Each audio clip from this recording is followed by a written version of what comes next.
The 12th of February 1944, Trans-Baikal Military District, Siberia. A dull, metallic cold smothered the early morning as the first alarm bell echoed across the snow-bitten Soviet Forward Air Command post. Frost clung to every surface. Antenna wires, parked trucks, the metal rails of the observation tower, stiffening the landscape into a silent, breathless expanse. Inside the dimly lit operations bunker, red lamps flickered against concrete walls, giving every face a hollow, sharpened look. The air tasted of coal dust, battery acid, and the static hum of overworked radios. Major General Leonid Voronovich stood motionless over the plotting table, studying a cluster of thin pencil marks indicating movement along the border. His breath steamed above the paper. Behind him, officers shifted uneasily, boots scraping, papers rustling, the cold gnawing even through thick uniforms. Outside, a cutting wind whistled across frozen ground and rattled loose sheets of tin nailed to the bunker's exterior. The night reconnaissance flights had returned with unsettling reports, shadows in the high clouds, engine echoes that appeared and vanished, traces of movement that radar barely caught before losing them completely. The Soviet border squadrons had grown accustomed to predictable patterns from Japanese aircraft over Manchuria, slow, deliberate patrols, maintainable altitudes, clear engine signatures. But these new sightings had an eerie silence about them, almost ghost-like. No pilot could describe them clearly. Then, at 5:42, everything shifted. A sharp burst of static slammed through the main receiver.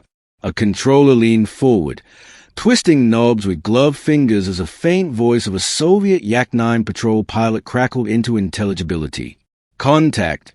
3 shadows. High altitude. Disappearing into cloud. Cannot track. The room froze. The pilot's tone wasn't panicked, just infused, tense, uncertain. The kind of voice that made hardened officers exchange glances. Voronovich stepped closer, eyes narrowing at the radar operator whose screen flickered with a faint arc that vanished as quickly as it appeared. The radar set's internal fan whined, overworked, its green fossil glow shifting in uneven pulses. It wasn't malfunctioning. The returns were genuinely there, and then gone. Outside, engines coughed alive. Ground crews pulled canvas covers from warmed fighters. MiGs and Yaks lined up in a neat row along the frostbitten runway, their canopies glazed with frozen dew. Snow drifted across the concrete in thin sheets that caught the first pale light. Mechanics worked briskly, breath trailing like smoke, boots crunching like breaking glass. When the Yak-9 patrol limped home 20 minutes later, Voronovich walked out to meet them. The wind tore at great swirls of snow as the fighters taxied in. The lead pilot opened his canopy, face pale, eyes flicking to the sky as if expecting something to materialize from the swirling clouds. They reported being stalked, not chased, by something they couldn't keep visual contact with. Something that hid inside the thin layered clouds covering the mountains, emerging only in brief slivers of moonlight. Something fast enough to reposition, slow enough to avoid outrunning them, deliberate enough to stay unseen. Their descriptions aligned too cleanly to be dismissed. Narrow wings, almost feather-like maneuvering, silhouettes too agile to be anything but Japanese Ki-43 Hayabusas. But the Ki-43s didn't behave like this. They were lightly built, fragile even, in the eyes of Soviet pilots, good in tight turns, but no match at high altitude, and far from invisible. Voronovich returned to the bunker, jaw tense. The map table was updated. The temperature fell another degree. Somewhere deep in the building, an electrical relay snapped repeatedly, struggling to keep power consistent. Then, another report arrived, a border convoy ambushed on an otherwise empty stretch of mountain pass. The message was clipped, strained, marked with static. Came out of cloud, no warning, 3 destroyed, no tail, no sound. The officers looked to Voronovich, waiting. He didn't speak. He only stared at the shifting shadows crawling across the map beneath the dim red lights. An hour later, the general dispatched Recon Flight 22, a trio of PE-3 heavy fighters fitted with improved navigation gear. The crews moved with mechanical precision, steam rising around them as they climbed into the cold metal cockpits, canopy glass frosting at the edges. Engines roared, muffled by snow-laden air, sending violent shudders through the ground. They climbed through layers of low cloud, propellers ripping through mist. The higher they went, the colder and darker the sky became. At 4,000 meters, a broad band of silver-gray cloud stretched like a rolling sea beneath them. Above, a pale sun bled through thin haze.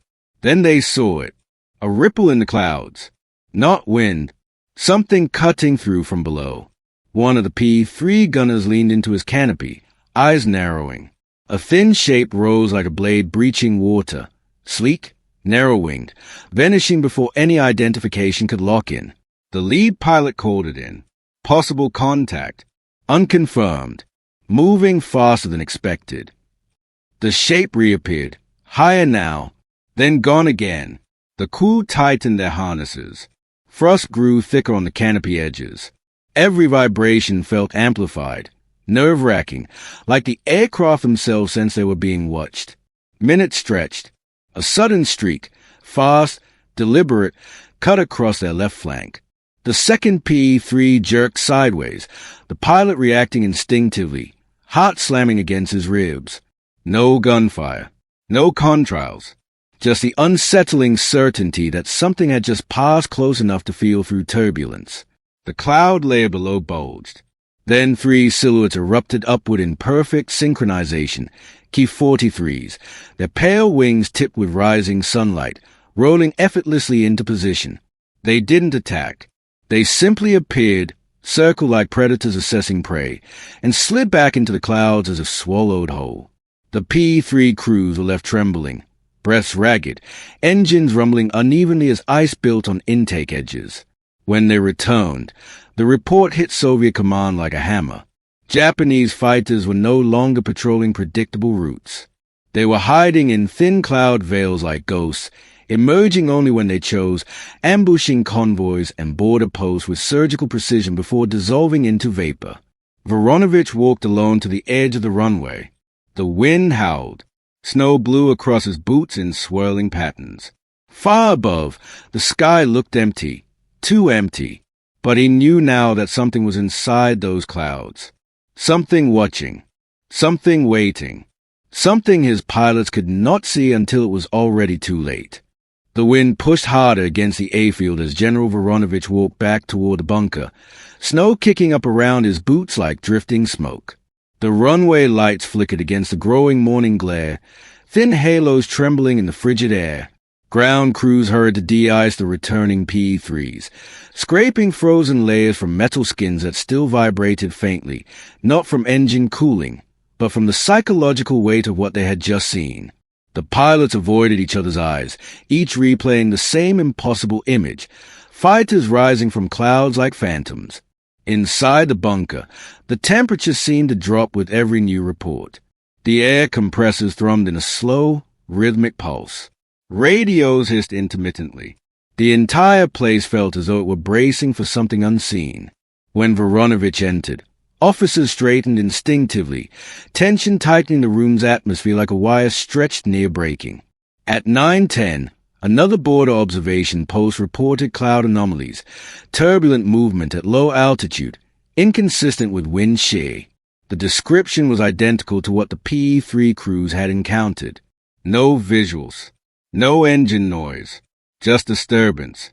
Something inside the weather itself. The radar station 2 kilometers east of the bunker worked at maximum sensitivity, the equipment casing rattling from prolonged strain. Its operator leaned forward, forehead almost touching the cold metal of the scope, breath leaving small halos on the glass. He monitored for return arcs, but the screen gave him nothing but intermittent, flickering ghosts. Voronovich placed a hand on the operator's shoulder. The man's eyes were red from fatigue, but his voice remained steady. "There is movement," he rasped softly, "but I cannot hold it. They appear only between sweeps, like they know the rhythm." Behind them, the generator coughed and the lights dimmed for a heartbeat before returning. A low mechanical whine filled the space.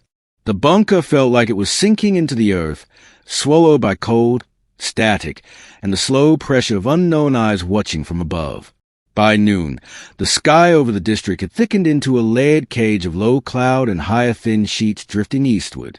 Shadows blended into contis, giving the illusion of shapes that dissolved the moment anyone focused on them.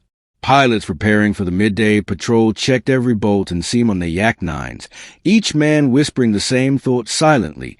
Don't let it come out of the clouds behind me. When Patrol Segment 14 launched, a group of 4 Yak-9s and a pair of La-5 escorts, their engines roared into the bleak white air, prop wash kicking loose snow into spiraling plumes. They climbed hard, each man tightening his gloves, tightening his harness, tightening every muscle they could control. The sun was nothing but a pale disk smothered behind scattered cloud fragments. At 2,500 meters, the world became a white labyrinth. Visibility shrank to a few hundred meters. Pockets of vapor drifted like curtains. The A-frame creaked with cold, condensation freezing inside canopy edges like delicate veins. The squadron kept tight formation. Too tight, some realized too late, because every instinct screamed that spacing out meant disappearing into the jaws of something unseen. Then came the first radio call, sharp, clipped, rattled by interference. Shadow, 3 o'clock, lost it. The La-5 on the right swept its wing toward the direction indicated, the pilot's eyes scanning the pale super cloud. Nothing. Only undulating mist rolling over itself like ghostlight. A second voice cut in. Something moved above, could be reflection. But there was no reflection. The sun was too faint. The Yak squadron pushed deeper into the grid. Wind buffeted them. The temperature fell sharply. Moisture crackled on intake edges. Every cockpit filled with a hum of straining engines followed by an unnerving hollowness. And then the sky split. Not with sound. Not with gunfire. With motion. A thin, dark sliver cut straight across the formation's upper flank. Silent, fast, almost elegant. A Ki-43, wings glinting faintly before being swallowed by cloud. The Yak pilots reacted instinctively, the group breaking formation, trails weaving desperately to maintain separation in the tightening white walls. The Ki-43 reappeared, not attacking, but positioning, shaping the formation like a shepherd. Another appeared on the left, sliding smoothly out of a drifting pocket of vapor, its propeller blur visible only for a fraction of a second. Voronovich watched the unfolding chaos from the command bunker as radio chatter spiked. Static gnawed at every transmission. The map board showed the positions shifting unpredictably. Officers leaned over instruments, their faces lit by the cold glow of lamps. The ambush came not with guns but with geometry. The Japanese fighters used the clouds like terrain, slipping in, slipping out, using every fold in the mist as cover. They forced the Soviet patrol downward, lowering altitude foot by foot, maneuvering them toward a narrow mountain corridor where escape routes tightened. Inside the corridor, the wind patterns changed abruptly, cold downdrafts pushing the Soviet aircraft, compressing space until control inputs grew sluggish and dangerously sensitive. Ice built faster here. Every second became a fight against invisible hands trying to twist their wings. And then, when the Soviet formation was stretched thin, stressed, and scattered, the Ki-43s vanished. Not retreated. Not climbed. Vanished. Radio silence grew thick and suffocating. The Yak pilots' breathing filled their cockpits, each man scanning for a threat that refused to reveal itself. Even the La-5s, with their superior climb power, struggled to regain altitude through the layered clouds. Back at the bunker, Voronovich stared at the trajectory lines. The fighters hadn't been driven away. They had chosen their moment with precision and left on their own terms. That realization chilled him more than the Siberian winter, because vanishing was not a tactic of uncertainty. It was a tactic of mastery, a tactic of someone who knew the terrain better than those flying in it. Night approached. The cloud layer thickened.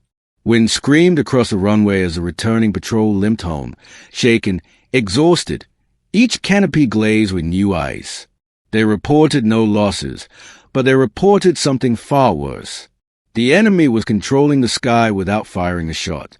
Voronovich stood outside again as darkness pulled over the station like a shroud. The storm clouds rolled low and heavy, hiding every star.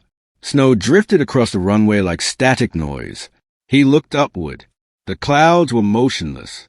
And yet, for the first time, he felt as though they weren't empty. They were occupied. By dawn the next morning, the storm cloud still clung to the mountains like a living barricade. The air above the Trans-Baikal District felt unnaturally heavy, thick with suspended frost particles that drifted in the slightest breeze. Snow shifted underfoot with a hushed, granular sound, as though even the ground wanted to remain quiet. General Voronovich stepped out of the bunker into a world drained of color. Engines echoed faintly from the far end of the airfield, maintenance crews warming up reconnaissance aircraft for an emergency sweep. During the night, a Soviet supply convoy attempting to cross a frozen valley had been struck. No radio warning. No prior sighting. The first sign of danger was a sudden eruption of fire along the lead truck column, and then silence.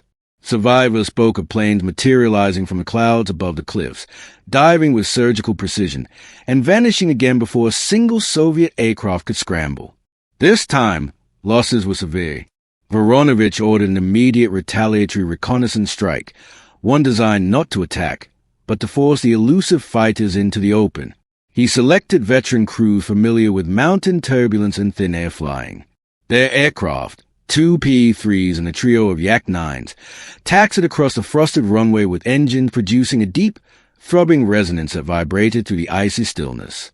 When they climbed, the entire airfield seemed to hold its breath. At 1,000 meters, visibility remained bearable. At 2,000, the world narrowed into shifting curtains of vapor. At 3,000, the sky closed around them completely. The cloud deck seemed almost intentional, layered, structured, warping depth perception until every direction felt ambiguous. Inside the P-3 lead aircraft, the navigator wiped condensation off his dim instrument panel as the altimeter needle jittered with every pocket of turbulence. The metal of the fuselage creaked, strained by temperature differentials. Ice crystals formed delicate webs around the gunner's observation blister. No one spoke. A faint flick on the radar scope inside the second P-3 caught the navigator's eye. A weak arc, then another. Both vanished between sweeps. He keyed the internal line. Possible contact.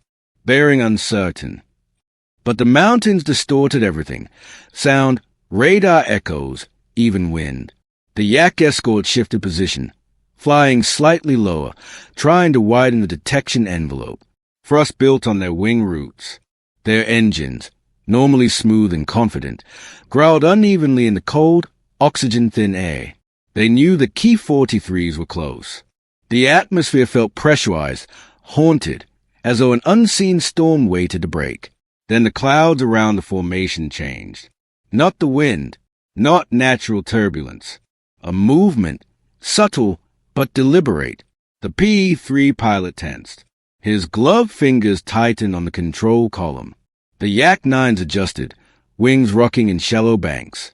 A flash of motion sliced across the formation's upper right quadrant, a narrow-winged silhouette, rolling through a steep bank with almost liquid smoothness.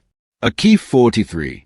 The high abuser used a cloud curtain the way a submarine uses thermoclines. It didn't attack yet. Instead, it drifted above the formation like a watchful hawk. A second Ki-43 materialized on the opposite side, cutting a graceful line through the mist.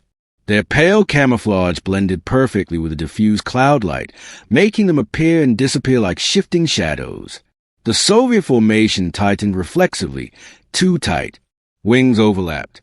Turbulence between aircraft intensified. The predators above noticed. A third silhouette erupted from beneath the P-3s, rising violently from a fissure in the cloud layer. Its prop wash hammered against the Yak flying closest, forcing the Soviet pilot into an abrupt evasive roll. The sudden maneuver broke the fragile cohesion of the group. That was all the Ki-43s needed. They struck. A blur passed across the lead Yak-9's nose. The Japanese fighter opened fire with a short burst, the sound muffled by cloud and distance. Tracers cut a thin line through vapor. 2 rounds clipped the Yak's wingtip, tearing metal and sending a burst of shuddering vibration through the frame. The Yak dropped altitude, engine howling under strain. Another Ki-43 dove from behind the P-3 pair, its propeller flashed momentarily visible before it unleashed a rapid burst. The round scraped across the bomber's tail cone, perforating the skin and igniting a thin trail of smoke. The tail gunner fired back, muzzle flashes strobing inside the swirling white veil, but the Ki-43 vanished before the tracers reached it. Above and around them, the clouds came alive. Shadows drifted through the mist, circling, repositioning, vanishing, then striking again. The Soviets tried to break free, throttles wide open, engines shrieking in the thinning air, but the Hayabusas kept pace effortlessly. The Japanese pilots were using the environment like a weapon, their lightweight A-frames dancing on the edge of stall speed, maintaining perfect control inside turbulence that battered the heaviest Soviet machines. A Ki-43 rolled inverted above a Yak-9, firing a burst that shattered the Yak's canopy. Glass burst outward. The pilot jerked sideways, blinded by freezing wind. His aircraft spiraled, disappearing into the lower cloud bank. No chute appeared. The P-3 lead aircraft climbed desperately, its propellers clawing through the thick mist, engines coughing, ice gathering in ragged spirals along the intake lips. The pilots prayed to break through the top of the cloud layer, any altitude where vision might give them leverage. But the Ki-43s followed. One slid beneath the P-3, so close the gunner could see the frost on its canopy frame. For a second, time froze. Then the Hayabusa abruptly peeled away, climbing into the overcast, and was replaced by another diving at an angle that made the gunner's heart stop. A burst tore across the P-3's port engine. Flames belched from the nacelle. The bomber lurched violently. The pilot fought the controls, the aircraft shuddering in mechanical agony, engine failing, trying to hold altitude. His voice was swallowed by static. The Yak-9 escorts tried to regroup, but the vapor shroud consumed them, leaving each one isolated. Their gyroscope compasses wobbled. Their altimeters struggled. Their vision shrank to nothing but diffuse gray. When the Ki-43s attacked again, they did so with almost ritual precision. Short bursts, controlled lines, never overcommitting, never staying visible longer than a heartbeat. The Soviets realized the truth, buried in the chaos. This was not recklessness. It was choreography, a lethal dance perfectly adapted to the mountains, clouds, and thin air. The Soviets were not fighting aircraft. They were fighting the sky, and the sky was on the enemy's side. By the time the surviving aircraft finally burst free of the cloud layer, emerging into clearer light above the peaks, the Japanese fighters were nowhere to be seen. Only the white expanse of sky stretched around them, pristine and silent, as though nothing had ever happened. But the damage told its own story. 2 aircraft gone, 1 crippled, all shaken, and the realization settled heavily inside every. The surviving aircraft limped home through a sky that felt wider and emptier than it had hours earlier. Their engines rumbled with a deep, uneven fatigue, each vibration echoing across frost-coated metal. Below them the mountains stretched in silent, jagged lines, cold stone ridges carved by wind, ice, and time, offering no sign of the ambushes who had vanished moments before. Even the cloud layer seemed drained, drifting slowly eastward as if nothing lethal had ever moved within it. General Voronovich waited on the runway, cap pulled low against the biting wind, coat snapping violently in the gusts. Snow drifted over the hard concrete in rippling waves. Searchlights swept the sky with pale beams, cutting through the haze to track the incoming aircraft. One Yak-9 landed with a shattered wingtip. Another approached trailing smoke from a ruptured exhaust manifold. And between them, the wounded P-3 descended, port engine coughing clouds of black, flame-scorched soot streaking across its fuselage. The moment the aircraft touched down, ground crews rushed in, foam cannons ready, medics sprinting, boots hammering across the frozen surface.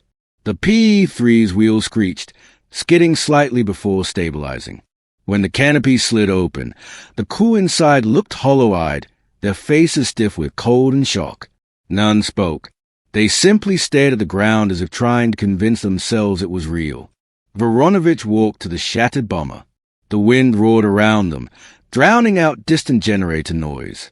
He saw the bullet holes along the tail, the burned intake, the uneven scoring along the wing route. But what unsettled him more was not the damage, it was the precision of it. Every strike was controlled, deliberate, as if the enemy hadn't wanted to destroy the aircraft outright, as if they wanted the survivors to return with a message. Inside the operations bunker, officers updated the losses with slow, measured strokes of pencil on the map. 2 aircraft gone, 1 barely airworthy.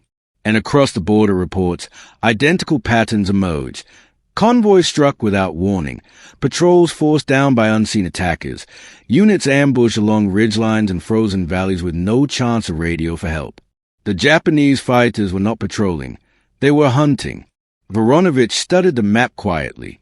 The red lamps cast his face in a tired, weathered shadow.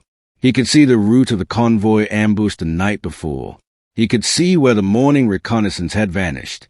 And he could see the pattern emerging, an intricate web woven inside terrain the Soviets had never mastered. A landscape the Ki-43 pilots navigated with uncanny ease. When the debriefing began, the room fell into a heavy silence. The surviving pilots described the same motion, the same disappearance, the same eerie quiet. The Japanese aircraft never seemed to struggle for position. They slipped through cloud gaps as though guided by invisible paths. Their engines barely echoed. Their silhouettes dissolved into vapor-like smoke.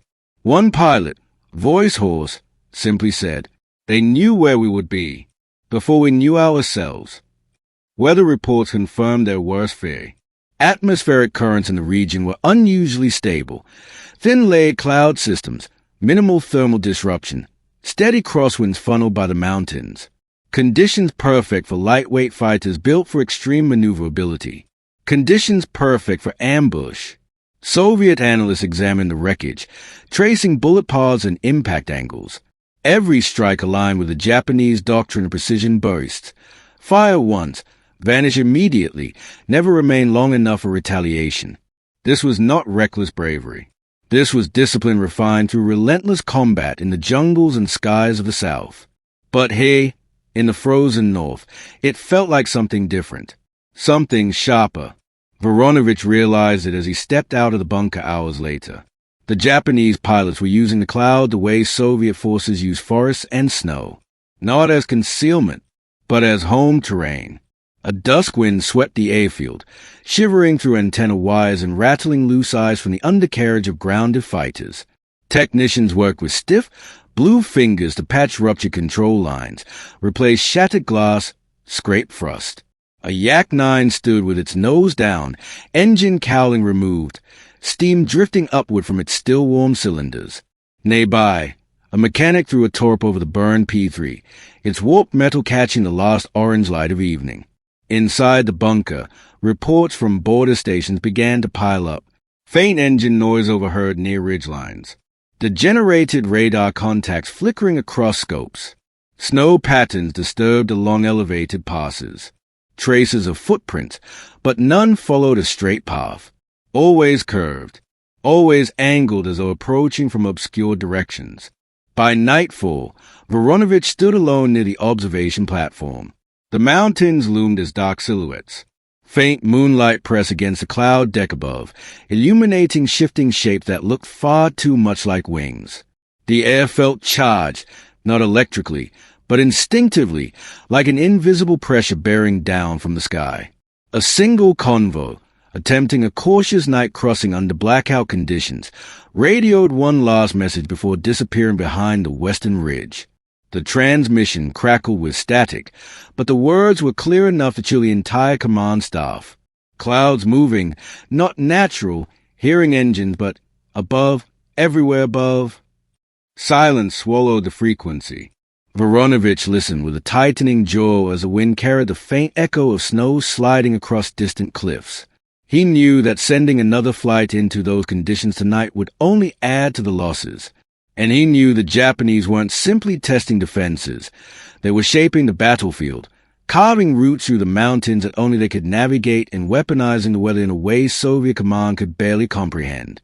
No intercept plan survived inside that fog-laden labyrinth.